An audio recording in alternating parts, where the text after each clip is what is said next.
Bonjour à toutes et à tous, bienvenue dans ce live, mais presque live. En fait, on a un petit souci internet et en fait, vous allez nous voir, on a d'urgence pris la décision de tourner une vidéo. Le thème reste bien évidemment identique, l'accompagnement des dirigeants d'entreprise à déclarer leurs différents revenus. Avec moi, Naïma. Bonjour à tous. Naïma est avocate fiscaliste. Je suis cofondateur d'Ouk, je suis également expert comptable. Et ce soir, eh bien, on va vous aider en fait à remplir vos déclarations d'impôt sur le revenu et à répondre à vos questions. Alors Naïma, exactement. Eh bien, allons-y. Donc, ce que je vous propose, c'est qu'on parle de vos revenus, de comment déclarer vos revenus en tant que dirigeant, président, gérant d'entreprise, de société. Et du coup, donc, on va parler des revenus à déclarer selon la forme sociale de votre société, EURL, SAS, SASU, SARL, et également en fonction du régime d'imposition de votre société. Donc, impôt sur le revenu ou impôt sur les sociétés. Alors, il y en aura pour tout le monde, mais véritablement, dans le sens où, de façon très concrète, on va parler de l'impôt sur les sociétés, de l'impôt sur le revenu, des dividendes. Et franchement, il faut suivre jusqu'au bout cette vidéo parce que ça pourra peut-être donner des idées à certains d'entre vous, peut-être de basculer de l'IS à l'impôt sur le revenu.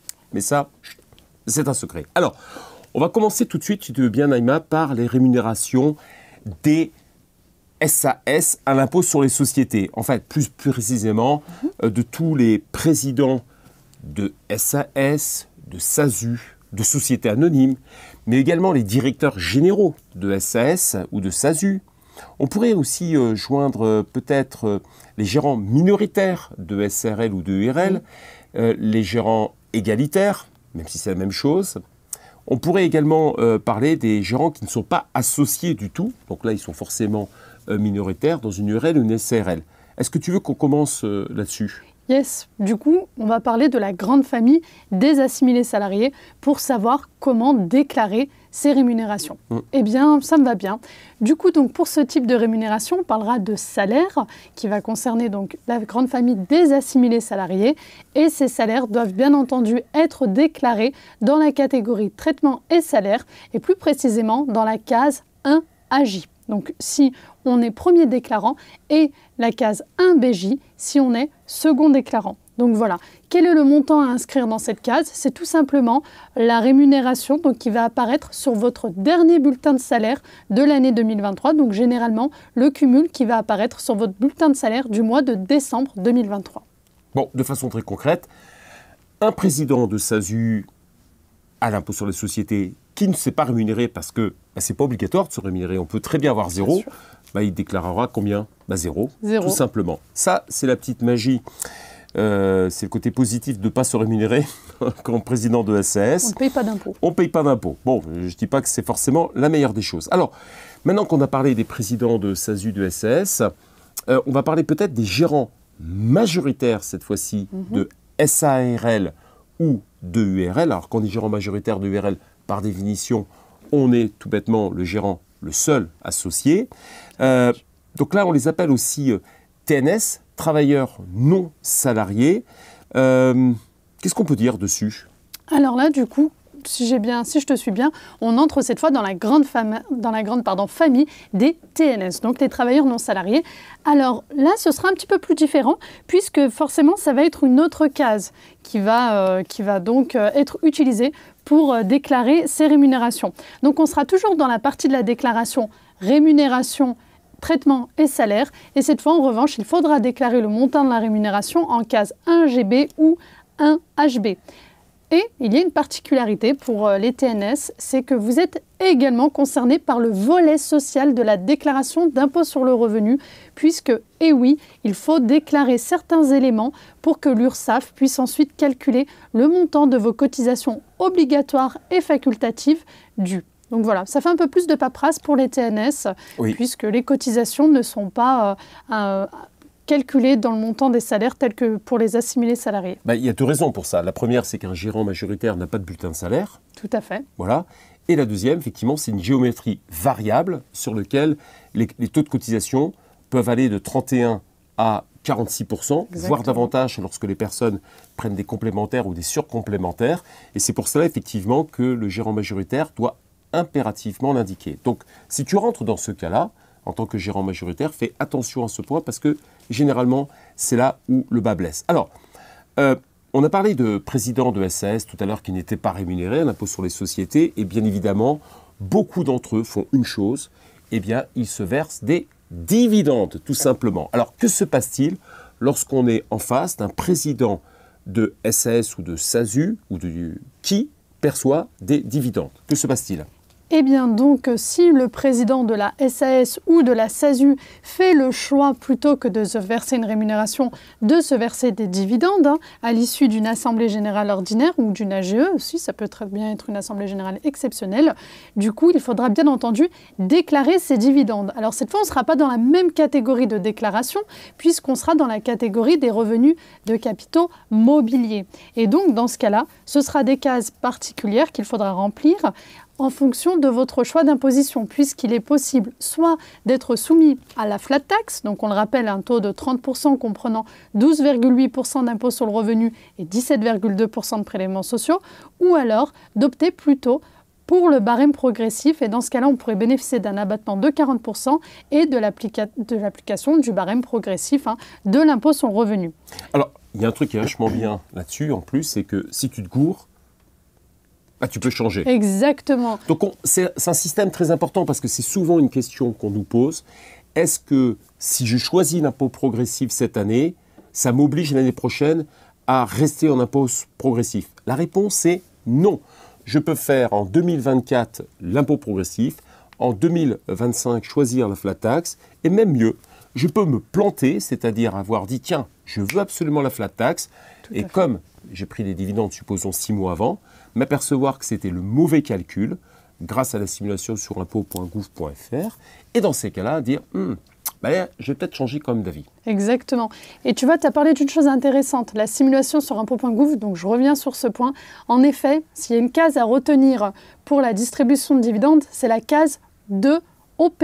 Et c'est cette petite case-là qui, en fonction de la sélection ou non de cette case, va pouvoir vous permettre de faire les deux simulations, c'est-à-dire avec application du barème progressif et sans application du barème progressif. Et enfin, vous pourrez donc choisir la situation la moins onéreuse fiscalement parlant. J'en profite quand même pour poser un point, c'est une question qui nous est souvent posée. C'est le président de SAS qui se dit « Tiens, ce que je vais faire, je vais me distribuer les dividendes, mais je vais me mettre sur un compte courant d'associé et je n'y touche pas. Je n'y touche pas, donc comme je n'y touche pas, je ne dois pas payer d'impôt. » Eh bien non, c'est effectivement une fausse idée reçue. On considère que le compte courant d'associé est l'équivalent d'un compte bancaire personnel. Donc, vous avez la libre disposition donc, des capitaux, des dividendes. Donc, l'administration fiscale considère que vous êtes soumis à l'impôt sur le revenu au titre de ces dividendes, tout simplement. Alors, avant qu'on passe effectivement aux dividendes pour les gérants de majoritaire, je rappelle que les dividendes, c'est une somme qui est distribuable. Cette somme distribuable, elle ne vient pas simplement du résultat qu'on vient de faire, elle provient à la fois du résultat N-1, le résultat qu'on vient de réaliser, mais également de toutes les sommes qui sont distribuables. Qu'est-ce qu'on entend par là? Ça signifie tout simplement que au cours des années précédentes, vous avez peut-être réalisé des résultats, que ces résultats, vous les avez mis en réserve légale, en report à nouveau, en réserve statutaire, en réserve libre, en autre réserve. À part le capital, bien évidemment, et à part la réserve légale, a priori, tout est distribuable. C'est si bien que vous pouvez très bien faire 100 000 euros de résultats et distribuer 500 000. Parce que si vous aviez 400 000 qui vous restaient de réserve, vous pouvez très bien les cumuler pour ne faire qu'une seule distribution.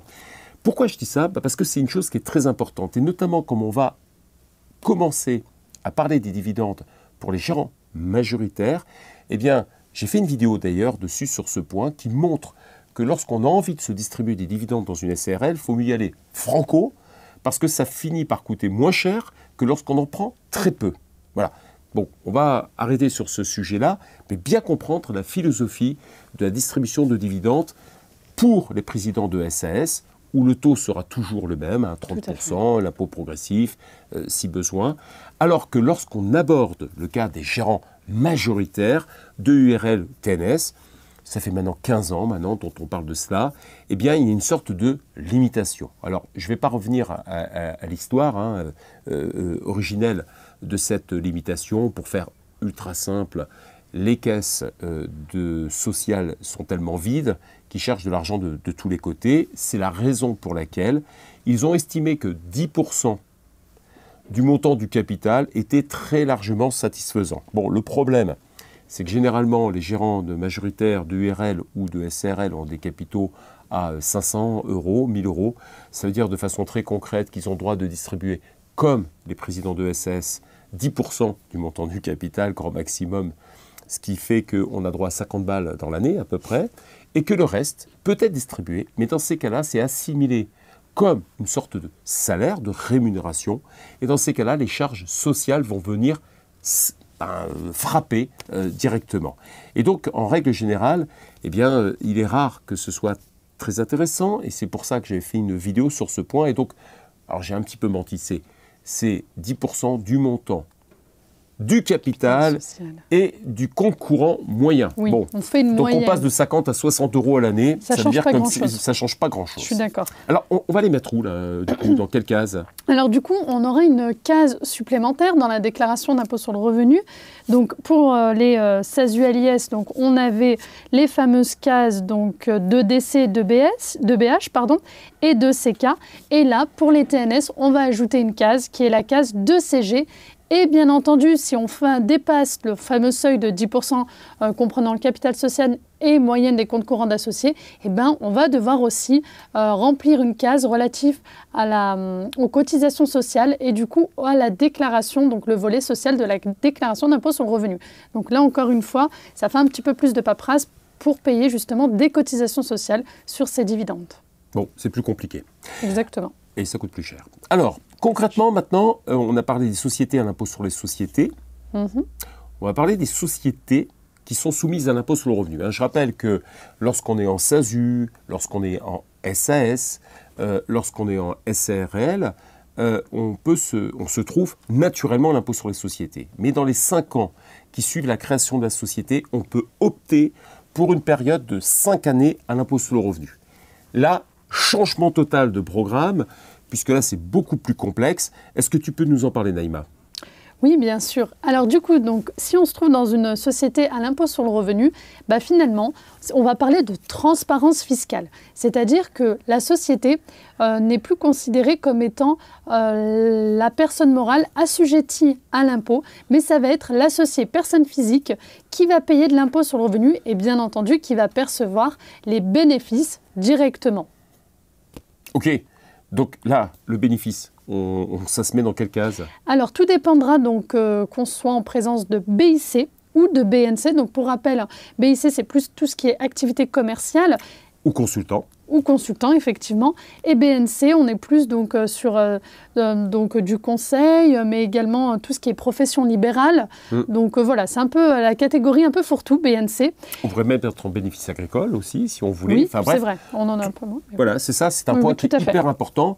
Et comme Naïma l'a bien souligné, on se retrouve dans une transparence fiscale. Tout à fait. En fait, pour faire bref, pour faire simple, c'est un petit peu comme si on se trouvait en entreprise individuelle. J'exagère un peu, et c'est pas loin. C'est-à-dire que c'est comme si la société n'existait pas. Alors, elle existe d'un point de vue protection du patrimoine.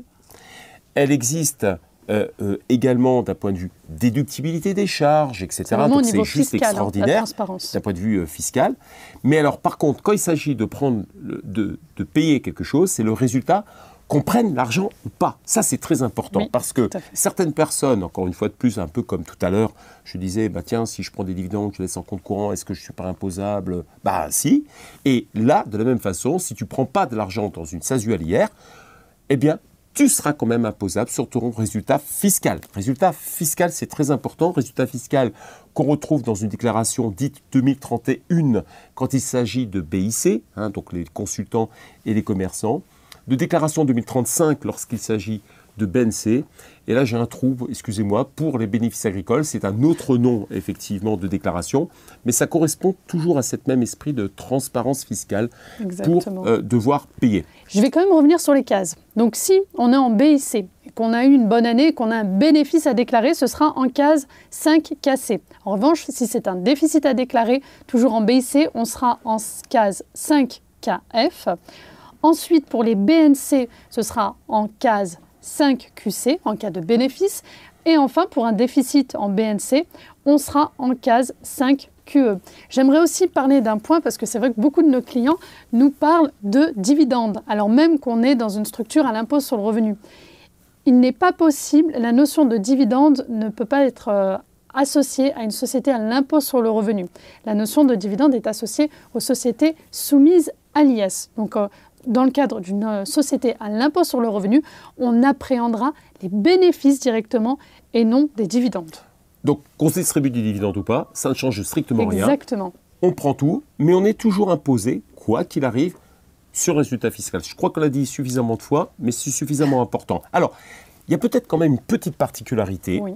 c'est que quand on est président de SASU, notamment à l'impôt sur le revenu, là, bonjour à tous nos amis VTC, qui adorent ce point-là, je pense qu'il y a un point qu'il faut vraiment avoir en tête, c'est que beaucoup d'entre vous, vous donnez un petit bulletin de salaire tous les mois pour pouvoir valider votre trimestre de retraite. Oui. Sait-on jamais, hein. Donc à partir du moment où vous avez globalement, je simplifie, 7 000 € brut à l'année, vous validez vos 4 trimestres de retraite, c'est pas totalement idiot de le faire. Bien sûr. Petite particularité, c'est que vous allez recevoir un bulletin de salaire, que ce bulletin de salaire sera envoyé à l'administration fiscale, que l'administration fiscale va le coller dans votre déclaration d'impôt sur le revenu. Mais si vous avez bien suivi Naïma, tout ce qu'elle a dit, eh bien vous devez dire, il peut bien y avoir un problème. Eh bien oui, le problème c'est que comme votre bulletin de salaire n'est pas déductible et qu'il est réintégré pour calculer votre résultat fiscal, eh bien si vous laissez tel quel, vous allez payer 2 fois. Donc ta recommandation c'est quoi? Vous supprimez ce qui est inscrit en case 1AJ. On ne veut rien voir dans la case 1AJ, cette case doit être à 0 pour éviter une double imposition donc sur le même revenu. Okay, donc vous payez de l'impôt sur votre bénéfice, BIC ou BNC, c'est largement suffisant. Ok, bon, allez, petite question Naïma qui m'a été posée par une personne il n'y a pas si longtemps que cela.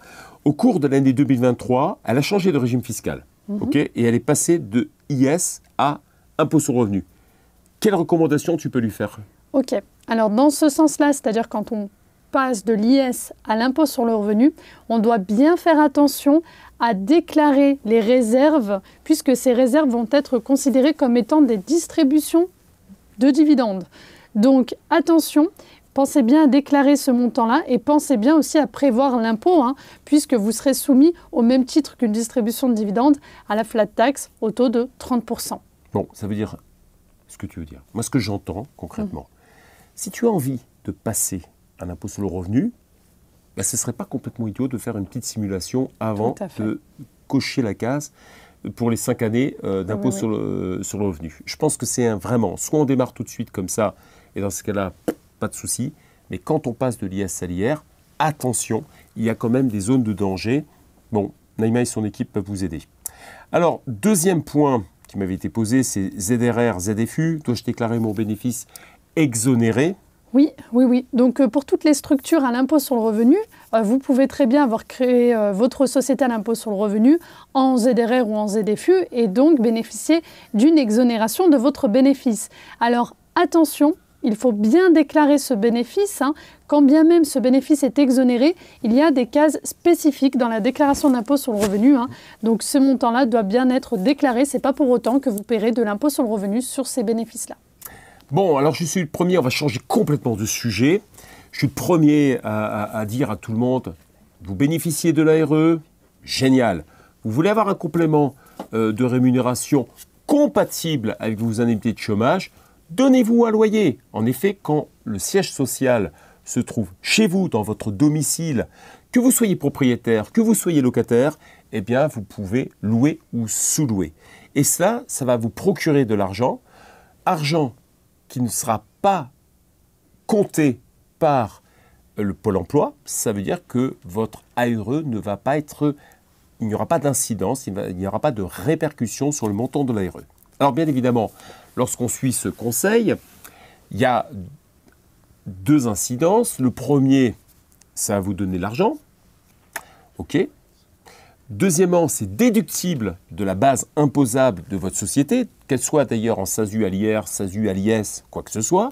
Et troisièmement, il ne faut pas oublier quand même qu'on est en France et qu'en France, on paye sur systématiquement ce que l'on perçoit. Alors là, on va parler donc de ce qu'on appelle des conventions de mise à disposition. Oui. Pour faire plus simple, les loyers et les sous-loyers que vous encaissez. Voilà, on va faire ultra simple. Alors, on va commencer peut-être par quoi? Les éléments qui sont propriétaires ou locataires. Exactement. Comment déclarer ses revenus? Parce que finalement, la déclaration et la case à remplir va dépendre de votre situation. Donc, commençons donc par le cas où vous êtes propriétaire. Donc, si vous êtes propriétaire et que vous faites de la location meublée, c'est-à-dire que vous mettez à disposition de votre société un bureau avec tout l'ameublement nécessaire. Dans ce cas-là, vous avez le choix, donc soit d'opter pour le micro BIC. Donc, dans ce cas-là, le bénéfice sera déclaré en case 5 NP ou alors à déclarer ce bénéfice-là, donc toujours donc, du BIC, on est sur de la location meublée, au réel. Dans ce cas-là, le bénéfice, les loyers que vous avez perçus, merci, seront à déclarer en case 5 NC. En revanche, si vous faites le choix plutôt de la location nue, c'est-à-dire que vous mettez à disposition de votre société un bureau sans ameublement, donc sans matériel. Ça peut avoir un avantage, notamment j'ai envie de me constituer un bureau sur mesure, etc. Exactement.